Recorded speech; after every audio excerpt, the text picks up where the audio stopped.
ప్రాచీన కాలంలో ప్రతి ఇంటిలో యజ్ఞం జరిగేది, అగ్నిహోత్రం జరిగేది. వివాహం జరిగినప్పుడు నెయ్యితో ఆహుతిస్తారు అగ్నిలు, ఎవరు వధువరులు. అయితే ఆ అగ్నిని వారు ఇంటికి తీసుకొస్తారు. తీసుకొచ్చిన తర్వాత ఎంతవరకు వస్తారంటే వారు సన్యాసులు అయ్యేంత వరకు అక్కడే ఉంటారు. సన్యాసులు అయినప్పుడు అగ్నిని అక్కడ వదిలిపెడతారు వారు సన్యాసులు. ఒకవేళ కనుక వారు గతిస్తే ఆ అగ్నితోనే వారి దాకరం సంస్కారం జరుగుతుంది.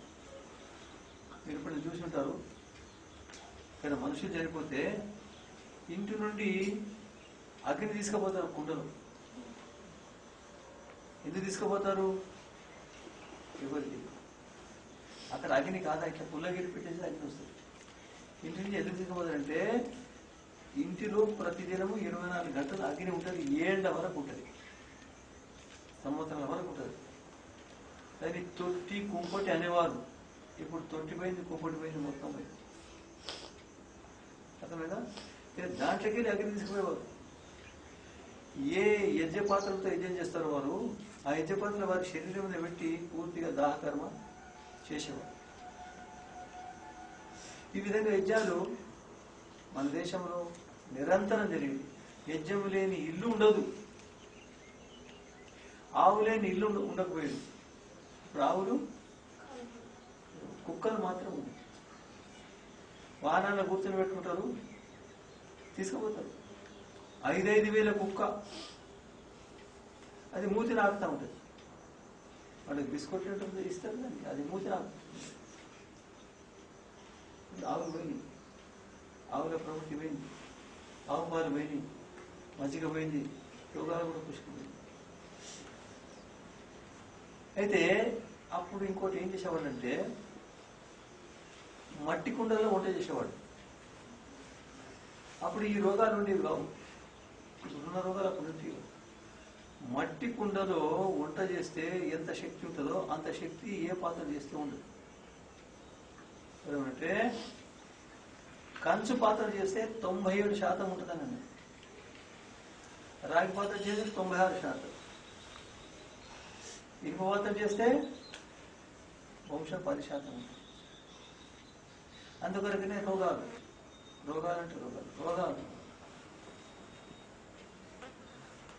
ఒకరింటికి పోయినా, నేను అకస్మాత్తుగా పోయినా, మనమని తీసుకొచ్చి ఆమె నా చేతిలో పెట్టి, ఏమిటమ్మా పిల్లవాడిని పసిపిల్లని చెప్పిన, అట్లా స్వామి నేను పిల్లలు తీసుకుని వాళ్ళు అంటే వారు మనమని ముద్దించుకోవడమే కానీ మనమని కంటెక్ట్ ఉన్నాయి, ఆరోగ్యం చూసేది. అట్లా ఎందుకైతే అంటే కుండలో భోజనం చేయడం లేదు. ఏమిటి చేస్తున్నాము? మట్టి కుండలో భోజనం చేస్తే, వంట చేస్తే అనాగరికులు అని అనుకుంటున్నాం మనం. నేనేమనుకుంటా అంటే ఈయన ఏమంటారు, ఇనుప పాత్రలు తెల్లగా ఇనుప పాత్రలేనా,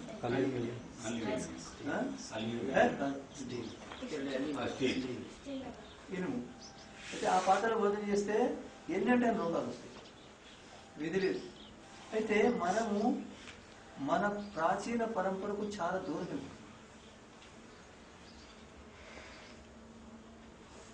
వంట చేసిన తర్వాత నేను స్వయంగా చూసిన, వంట చేసిన తర్వాత పిల్లలు భోజనం అని ఏడ్చేవాడు, అన్నం అని ఏడ్చేవాడు. వాడు ఏం చేసేవాడు అంటే ఇచ్చేవాడు కాదు.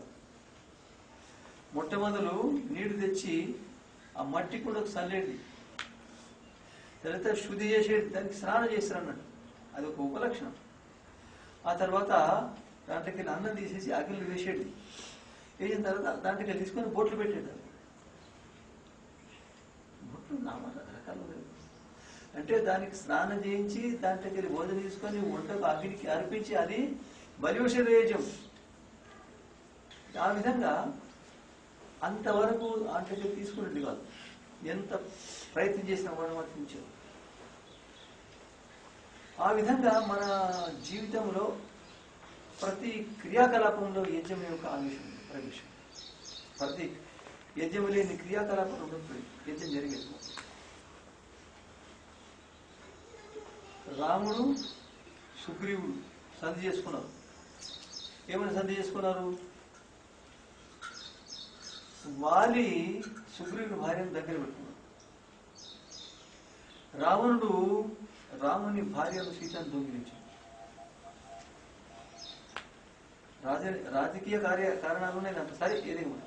అయితే ఏంటంటే నీ భార్య కొరకు నేను ప్రయత్నం చేస్తాను, నీ భార్య కొరకు నేను ఆ విధంగా సంధి చేసుకున్నాను. దేంతో చేసుకున్నాడు సంధి? అగ్నిహోత్రం చేసి సంధి చేసుకున్నాడు. అర్థమైందా? రావణుడు అగ్నిహోత్రం చేసేవాడు, రావణుడు బ్రాహ్మణుడు. అర్థమైందా? ప్రతిదినం అగ్నిహోత్రం చేసేవాడు. రామాయణంలో లంక గురించి వస్తుంది. రావణుడి దగ్గర అనేక శస్త్రాస్త్రాలు ఉండే. ఒకటి అగ్నికుండం అనే శస్త్రాస్త్రం వస్తుంది. ఏమిటో నాకు అర్థం కాలేదు. అగ్నికుండం ఏమంటుంది? నేను అనుకున్నాను బహుశా అగ్నికుండంలో యజ్ఞం చేసిన తర్వాత పాదయ్య పెద్దలు దగ్గర పెడుతుండో దాంతో యుద్ధం చేస్తుండో అనుకున్నాను. ఆ విధంగా అగ్నిహోత్రము అంతటా ప్రపంచమంతటా ఇక్కడ కాదు.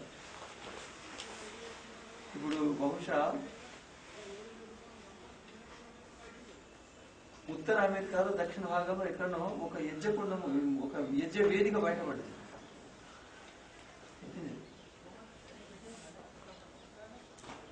లంకలో యజ్ఞం జరిగింది, కిష్కింధలో యజ్ఞం జరిగింది. అతడే జరిగింది. యజ్ఞం లేని దేశం లేకుండా, యజ్ఞం లేని ఇల్లు లేకుండా. అర్థమైందా? అయితే యజ్ఞం ఎందుకంటే జరిగేదంటే యజ్ఞంతో మన జీవితం సంబంధమైంది. ఏమిటది?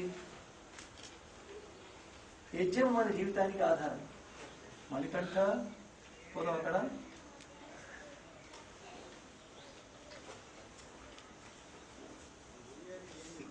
యజ్ఞం లేకుండా మనం జీవించలేము. ఇప్పుడు వర్షాలు లేవు, వర్షాకాలము సగం అయిపోయింది, ఇంకా సగం లేవైతుంది. అయితే ప్రాచీన కాలంలో వర్షాల కొరవ లేకుండా ఏమి వర్తలేవు. అప్పుడు సకాలానికి వర్షాలు కురిసేటి. ఎప్పుడు అవసరం అనుకుంటే భార్గవ్ ఎప్పుడు అనుకుంటే అప్పుడు వర్షాలు వచ్చేది. నికామే నహ పర్జన్య వర్షతు పర్వత్యోను ఓషధ పశ్చంతాం యోగక్షేమున కల్పుతాం. ఇది వేదమంత్రం. అర్థమైందా? సకాలే అంటే మాకు అవసరం ఉన్నప్పుడు వర్షాలు కూడా. నేను చెప్పిన కదా నిన్న సత్యా దేవ వర్షతి. మీరు అందరూ ఒకసారి ఏమన్నారు? సత్యం మాట్లాడడం వల్ల, సత్య వ్యవహారం చేయడం వల్ల, సత్యమైన జీవితాన్ని గడపడం వల్ల దేవ వర్షతి, సకాలానికి వర్షాలు కురుస్తాయి. ఏ కొరత ఉండదు. అయితే ఈ విధంగా మనం వర్షాలను యజ్ఞం ద్వారా మనకు కావలసిన సమస్త లక్ష్యాలను సంపాదించాలి. యజ్ఞము లేని జీవితం ఉండడానికి వీలేదు. యజ్ఞము ప్రతి దినం చేయవలసిందే, ప్రతి వ్యక్తి చేయవలసిందే. దేంతో చేయాలి? ఆవు నెయ్యి. నేను ఇంతకుముందు చెప్పాను, 11 గ్రాముల ఆవు నెయ్యిని అగిలివేడి సరిగ్గా కాలినట్టయితే ఎంత వాయువు ప్రాణవాయు? 1 టన్ను ప్రాణవాయు. ఒకవేళ ప్రతి దినము ప్రతి ఇంటిలో అగ్నిహోత్రం జరిగితే ప్రాణవాయు కొరత ఉండడానికి. ఇప్పుడు ఢిల్లీలో మనుషులు ఉండడానికి వీళ్ళే కూడా విషాక్త వాతావరణం. 20 సంవత్సరాలు గతిస్తే బహుశా అక్కడ ఎవరు ఉండడానికి వీలేదు. ఉంటే లోపలి కాకుండా అదనంగా విషాక్తమైన వాతావరణం, అశుద్ధమైన. దీంతో అగ్నితో ఏమవుతుంది? నెయ్యిని కాలిస్తే ఏమవుతుంది? మీకు తెలిసిన తులసి చెట్టు ఉంటుంది, దాన్ని పూజ చేస్తారు. ఏం చేస్తాం?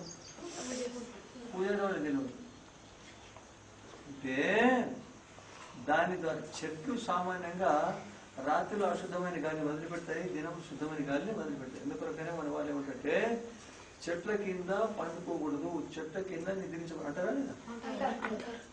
ఎందుకు? రాత్రిలో చెట్లు అశుద్ధమైన గాలి వదిలిపెడుతుంది. ఒకవేళ మనం దాని కింద నిద్రిస్తే ఏమవుతుందంటే అశుద్ధమైన గాలి మనం లభిస్తే మనం తీసుకోవాల్సి అర్థమైందా? కానీ రాగి చెట్టు ఒకటి, రెండవది తులసి చెట్టు. తులసి చెట్టు ఎట్లా ఉంటాయంటే అవి ప్రాణవాయువును వదిలిపెడుతుంటాయి. ఏం చేసేవి? ప్రాణవాయువునే వదిలిపెడతాయి. అంటే ఈ విధంగా మనం వాతావరణాన్ని సంతృప్తం చేసేసి జీవితం గడుపుకోవాలి. అగ్నిహోత్రం ద్వారా ఎప్పుడు కూడా వాయు దూషితం కాదు. అనేక సందర్భాల్లో అగ్నిహోత్రము చికిత్సగా పనిచేసింది, సామూహిక చికిత్స.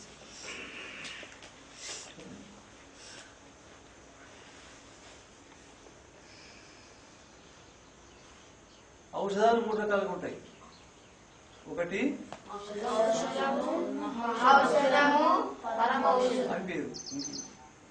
ఒకటి ఔషధం అంటే తినడానికి ఉంటుంది, గోళీ కానీ ద్రవం కానీ ఇస్తారా?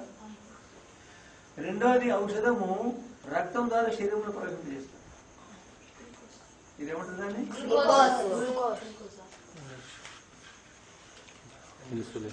ప్రవేశపెట్టడం అంటారు, ఇంజక్షన్ అంటారు. అంటే లోపల ప్రవేశపెట్టడం. ఔషధం ఉంటుంది, శుద్ధి ద్వారా లోపల ప్రవేశింపజేస్తారు. అది రెండవది. మూడోది ఏంటిది? అది ఔషధాన్ని సూక్ష్మం చేసేసి ముక్కు ద్వారా లోపల వదిలిపెడతారు. నాసా శిరసో ద్వారం. ఈ ముక్కు మన శిరస్సుకు ద్వారం. శిరస్సులో ప్రవేశించాలనుకుంటే ముక్కులో ప్రవేశించాలి. ముక్కులో ప్రవేశించిన మొత్తం శిరస్సులో ప్రభావితం చేస్తుంది. ఆ అగ్నిహోత్రం చేసినప్పుడు శుద్ధమైన గాలి మన నాసిక ద్వారా మస్తిష్కంలో ప్రవేశిస్తే మస్తిష్కము బలంగా ఉంటుంది, ఆరోగ్యంగా ఉంటుంది.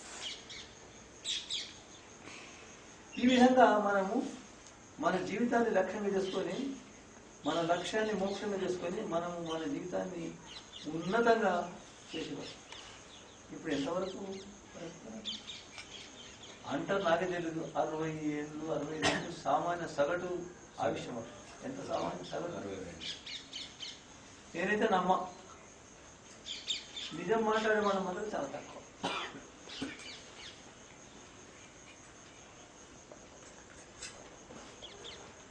అయితే సగటున ఎంత ఉండాలి? 100.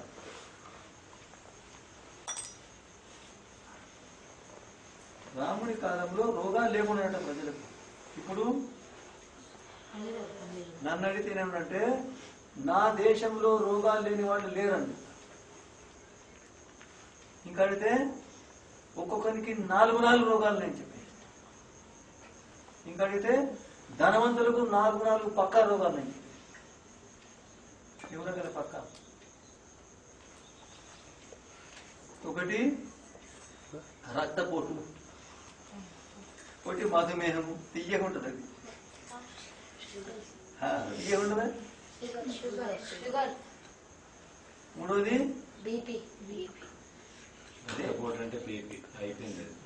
ఇంకోటి గుండె రోగం, అటాక్.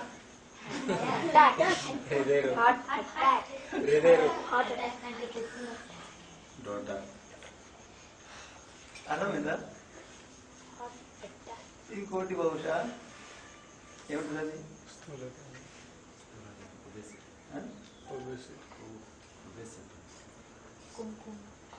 క్యాన్సర్. అద్భుతం.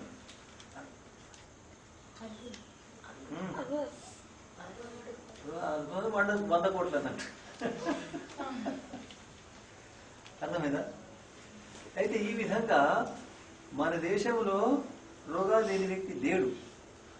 ఒక్క రోగం ఎవడో భాగ్యవంతుడు ఒక్క రోగంతో ఉండొచ్చు, కానీ ఒక్క రోగం అంటే ఎక్కువ రోగాలు. ప్రతి వ్యక్తికి రోగం, ప్రతి వ్యక్తి. రోగం లేని వ్యక్తులు దొరకడం కష్టం. అర్థమైందా? ఒక అర్బుదము 23 కోట్ల మనుషులలో నాకు తెలిసిన వరకు ఒక వ్యక్తి కూడా ఆరోగ్యంగా లేడు అని అనుకుంటున్నాను. మనం పరీక్ష చేసి చూస్తుంది. దీని కార్యం ఏమిటిది? అగ్నిహోత్రం మొదలుపెట్టడం ఒక ప్రధాన కారణం. అగ్నిహోత్రం కావడానికి ఏం కావాలి? శుద్ధమైన ఆవు నెయ్యి కావాలి. శుద్ధమైన ఆవు నెయ్యి కావాలంటే ఏం చేయాలి? మనము పెంచాలి. దేశాలను పెంచితే ఏమవుతుంది? అది ప్రాణవాయువు వదులుతుంది ముక్కు ద్వారా. ఎప్పటి మిగతా ప్రాణులు అశుద్ధమైన గాలి వదులుతుంది. ఆవు అది ప్రాణవాయువు పుడుస్తుంది. ఇంకేమిస్తుంది? ప్రముఖంగా నెయ్యిస్తుంది. ఏమేం చేస్తంటే లెక్కలేని ఉపాయాలు కారణం లక్షణాలు విధంగా లాభం. మీరు చూసినారు పాము కరుస్తా ఎవరికైనా? ఇప్పుడు ఏం చేయాలి?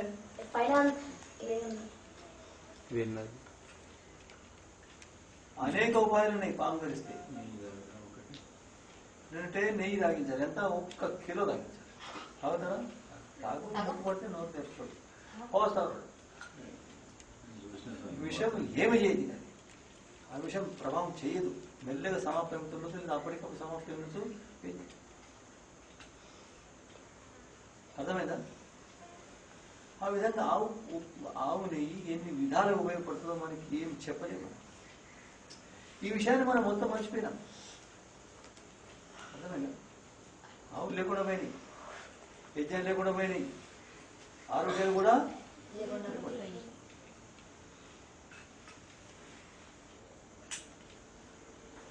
ఇక్కడ పెద్ద పెద్ద యజ్ఞాలు జరిగేది. సహస్ర సంవత్సరేష్టి అనండి. సహస్ర సంవత్సరేష్టి అంటే 1000 ఏళ్ళ వరకు యజ్ఞం జరిగేది. అర్థమైంది? 1000 ఏళ్ళు అంటే మీమాంసా శాస్త్రం ప్రశ్నించి 1000 ఏళ్ళు ఎవరు జీవిస్తారు? ఒక అతడు యజ్ఞం చేస్తాడు, 40-50 ఏళ్ళు చేస్తాడు. అతని కొడుకు మళ్ళీ 50 చేసి చేయకపోయా తర్వాత ఏంటని చెప్పలేము. ఆ సాధన దొరికే తర్వాత 1000 ఏళ్ళు అంటే చాలా కష్టం. అంటే చలో 1 నెల, 1000 సంవత్సరాలు, 1000 నెలలు అంటే దాదాపు 70 ఏళ్ళు అవుతుంది. 70 ఏళ్ళ వరకు కూడా ఎవరు చేయరు. సరే 1 దినం ఉంటుంది. అంటే 3 సంవత్సరాలు. అర్థమైందా? 3 సంవత్సరాల వరకు ఇది తెలుసా లేదా? మర్దనం గుణవర్ధనం అనండి.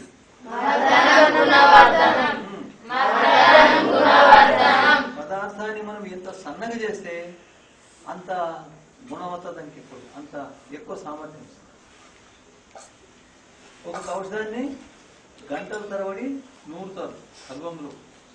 చూసినారా? ఎంతసేపు?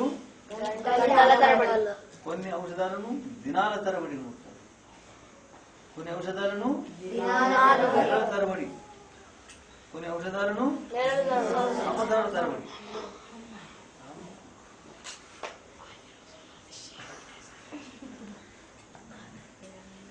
అన్నిటికంటే ఎక్కువ అగ్నిహోత్రం వేస్తే సన్నగా అయిపోతుంది. ఎట్లా అయిపోతుంది? నూరుతారు సన్నగా, 5 ఏళ్ళు నూరుతారు, సన్నగా అయిపోతుంది. కానీ అగ్నిహోత్రం వేసేస్తే ఏమైందంటే దాంట్లో ఉండే అణువుల మధ్యలో అగ్ని ప్రవేశిస్తుంది, అణువులను విడదీసేస్తుంది. అర్థమైనా? అయితే అగ్నిహోత్రంలో వేసిన పదార్థము విడిపోయి ఒక్కొక్క అణువులో ఉండే శక్తిని బయటికి తీసేస్తుంది. అప్పుడు ఏమవుతుందంటే 1000 రెట్లు ఎక్కువైతుంది దాని శక్తి. ఎక్కువ ఏం కాదు, కానీ అంతవరకేమో అది బంధింపబడి ఉండే దాని శక్తి బయటికి ఎక్కువ రాలేదు. ఇప్పుడు విడిపోయేసరికి దాని శక్తి మొత్తం బయటకు వస్తుంది.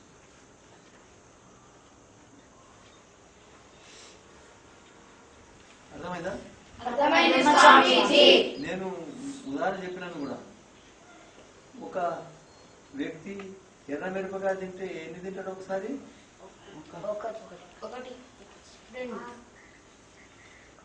5-6 తింటోళ్ళు కూడా ఉన్నారు. సరే ఒకటి అనుకుందాము. ఒక మిరపకాయ తింటే ఏమవుతుంది? అర్థమైందా? ఎంతమంది కారం అవుతుంది? ఒక వ్యక్తికి ఒక మిరపకాయతో కారం అవుతుంది. అర్థమైంది? ఒక మిరపకాయ తింటే ఒక వ్యక్తికి కారం అవుతుంది. సహించలేడు. అర్థమైందా? దాన్ని అగ్నికుండం వేసి కాల్సి ఏమవుతుంది? అక్కడ 100 మంది ఉంటే 100 మందికి దగ్గు, తుమ్ము, చీముడి, కాళ్ళ నీళ్ళు. కారణం ఏంటంటే అగ్ని మిరపకాయలో ఉండే ప్రతి అణువు మధ్యలో ప్రవేశించి అణువులన్నింటికి విడదీస్తుంది. విడదీసరికి ఆ అణువుల్లో ఉండే శక్తి బయటకు వస్తుంది. ఆ శక్తి చాలా దూరం వరకు గాలితో వ్యాపించిపోతుంది. అది ఎంతవరకు పోతే అంతవరకు ప్రభావం మనుషులు. ఆ విధంగా అగ్నిహోత్రంలో వేసిన నెయ్యి కూడా అణువుల విడిపోయి అది గాలిలో కలిసి దూరం ఉంది. మనం భోజనం ఎవరు పెడతాము? మిత్రులు, శత్రువులు పెడతామా? కానీ అగ్నిహోత్రం వల్ల వచ్చే సుగంధితమైన ప్రాణవాయువు ఏమైతుంది? సమస్త ప్రాణం.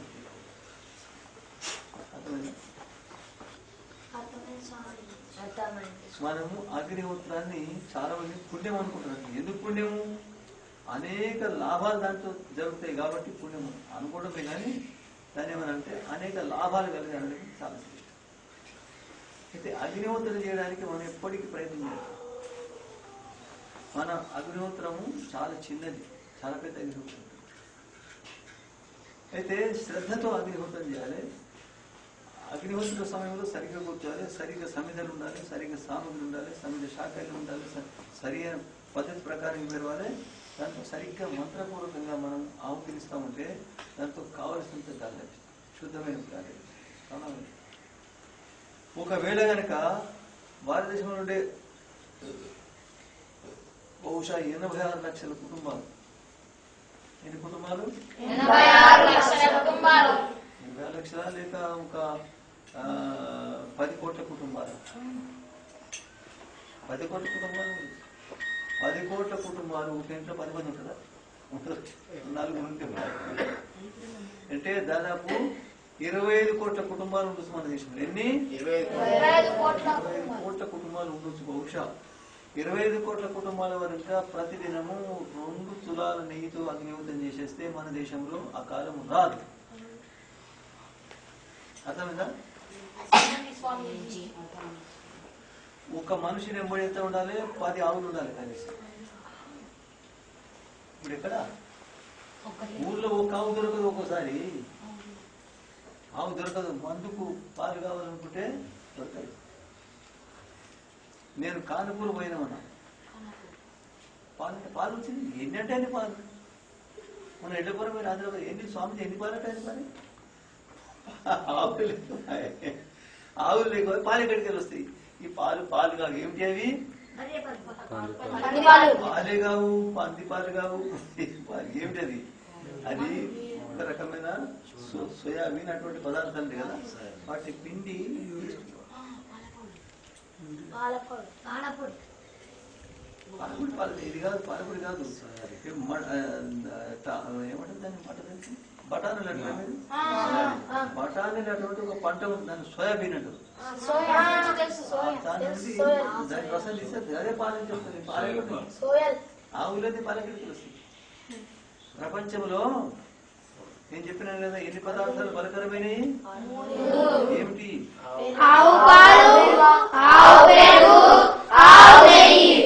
3 సమాప్తం.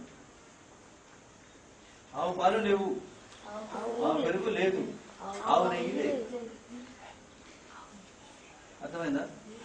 హర్యానాలో వింటున్నాడు, హర్యానాలో కుస్తీ చేయడానికి మళ్ళీ యుద్ధం చేస్తారు కదా, చేయడానికి అక్కడ ఏం కలుపుతారు ఆ మట్టిలో?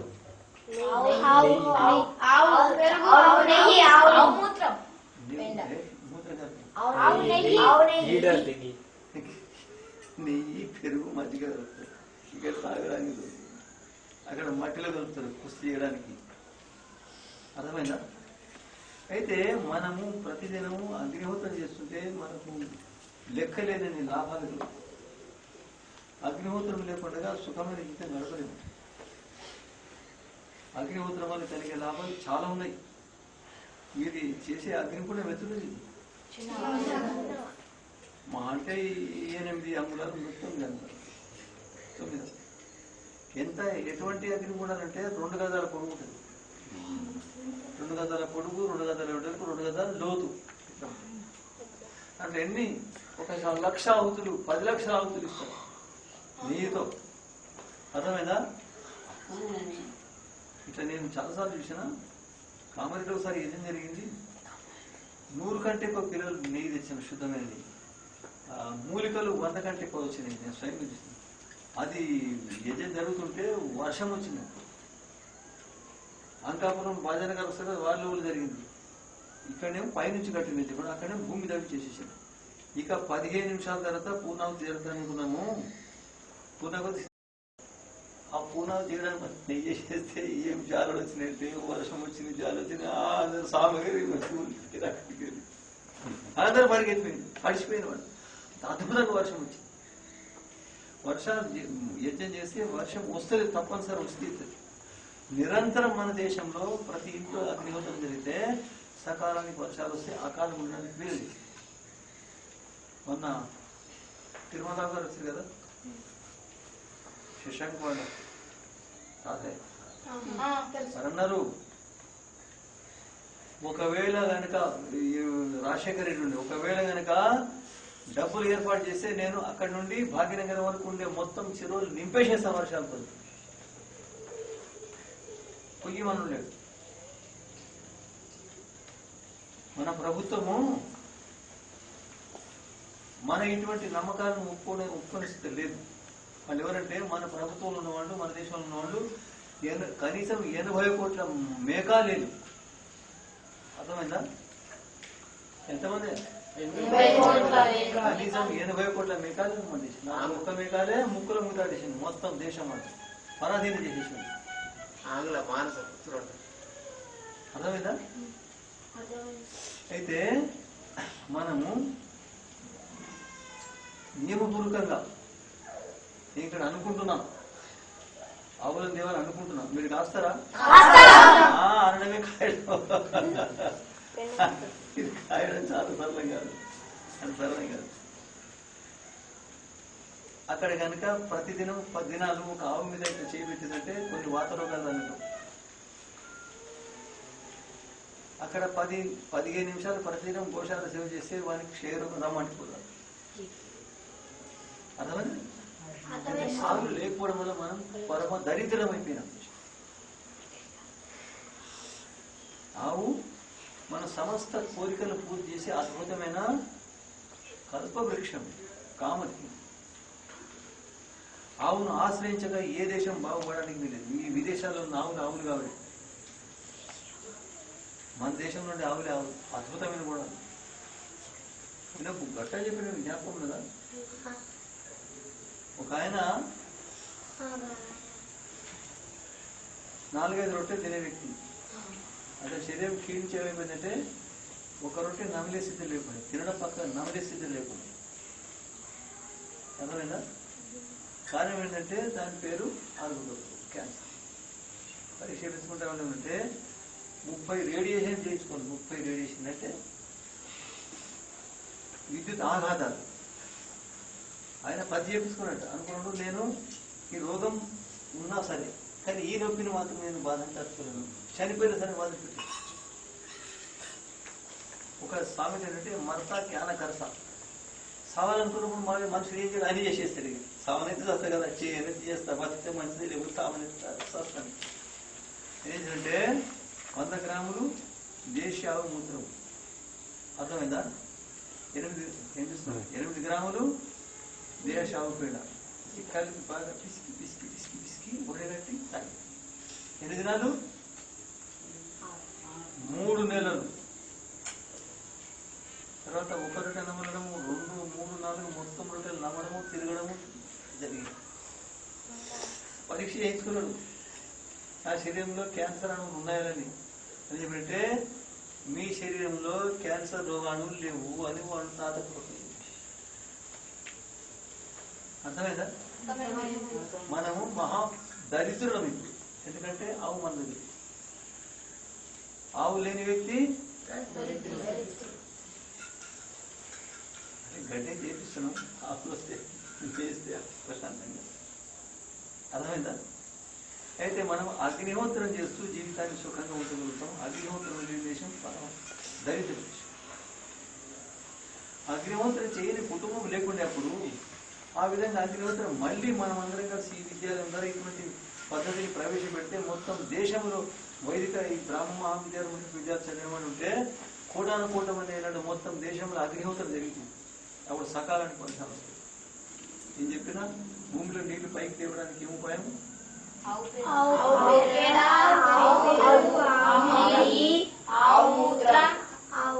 వేరే పని ఇప్పుడు చెప్పాను. అయితే మనము కావలసిన కోరికలు ఆవు ద్వారా పూర్తి చేసుకుంటున్నాం. ఆవు ధనానికి సాధారణంగా ఆవే ధనం. మొత్తం మన జీవితంలో దేశంలో అందరూ అనుసరించడానికి ప్రయత్నం చేస్తే మనకు లాభం, ప్రజలకు లాభం, అందరూ సుఖాన్ని ఇస్తున్నారు. మీరు అగ్నిహోత్రం చేసినప్పుడు శ్రద్ధతో ఉండండి. మంత్రాలు చదవండి శ్రద్ధతో. ఇంకా 15 నిమిషాలు అయితే మొత్తం మంత్రాలు, లేకపోతే ఇంకా 5 ఉన్నాయి మంత్రాలు, ఇంకా 2 ఉన్నాయి అనుకుంటా మీరు బాధపడితే లాభం కూర్చున్న మాత్రం తప్పదుగా లాభం మాత్రం కాదు. అసలు ఏర్పడుతుంది శ్రద్ధతో. పౌరాణికులు కూడా అగ్నిహోత్రం అనుసరికి వస్తారు, శ్రద్ధతో కూర్చుంటారు. అట్లా హరిషి దయానందుడు మనకు ఈ మార్గాన్ని చూపించినాడు. మనం దీంతో లాభం పొంది ప్రజలకు లాభం చేయగలుగుతాము.